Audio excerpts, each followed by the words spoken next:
তাহলে পেঁয়াজের সঙ্গে ভাজুনি কেন, কারণ বেরেস্তার সঙ্গে ভাজলে আমি খানিকটা বেরেস্তা তুলে রেখেছি সেটা পরে দেওয়ার জন্য, তো তাই জন্য সব কিছু আলাদা আলাদা করেই ভেজে নিচ্ছি। তারপর এখানে কাঁচা আদা আর তার মধ্যে ভেজে রাখা ফোড়নটাও দিয়ে দিলাম, তেজপাতাগুলোকে তো আলাদা করে দিয়েছি, দেখতেই পেয়েছো। তারপর ওই তেলের মধ্যেই দিয়ে দিলাম 1 চামচ ঘি। তোমরা এখানে বাটারও ইউজ করতে পারো, এটা কিন্তু স্কিপ করা যাবে না, কারণ বেরেস্তা চিকেনের এটাই হচ্ছে মূল রহস্য, একটু ঘিয়ের ফ্লেভারটা না থাকলে ভালো লাগবে না। তো তারপরে ওর মধ্যেই আমি চিকেনগুলোকে সব ভেজে নেব। আস্তে আস্তে দেখো ম্যারিনেট করা চিকেনগুলো সব দিয়ে দিলাম, কিন্তু এই মশলা জলটাও রেখে দেবে, এটা পরে দিতে হবে। তো তারপরে একটুখানি নাড়াচাড়া করে একটু যতক্ষণ না চিকেনটা একটু ভাজা ভাজা হচ্ছে ততক্ষণ একটু নাড়িয়ে চাড়িয়ে যেতে হবে, দেখবে যাতে ধরে না যায়। তারপরে যেই দেখবে ভাজা ভাজা হয়ে এসেছে, বাটা মশলা যার মধ্যে আছে আদা আর ওই গরম মশলাটা, আমি কয়েকটা রসুনও দিয়ে দিয়েছি, রসুনগুলো তুলে রাখতে ভুলে গেছিলাম। রসুন তো ভেজে দেবো, তার জন্য তো আলাদা করে ভেজেছিলাম।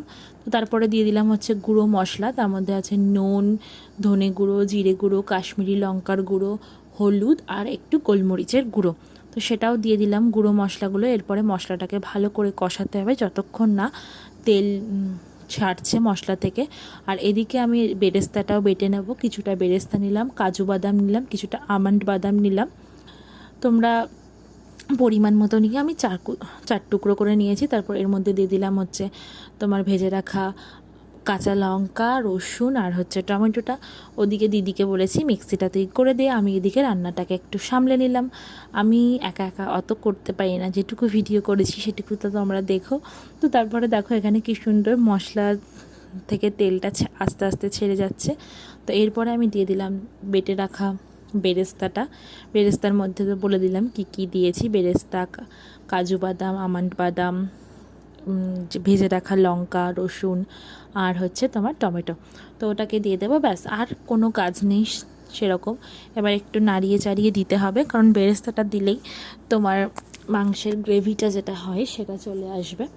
তো সেটাকে আরেকটু একটু ভালো করে দিয়ে দেবে। তো দিয়ে দেওয়ার পর একটুখানি খুন্তি দিয়ে নাড়াচাড়া করবে যাতে ধরে না যায়, ধরে গেলে ওটার বেরেস্তা চিকেন হবে না, পোড়া চিকেন হয়ে যাবে, তন্দুরি চিকেন হয়ে যাবে। তো তারপরে ভালো করে আমি একটুখানি মশলাটা আর একটু কষে যায়, তার জন্য আবার একটু নাড়িয়ে চাড়িয়ে দিলাম।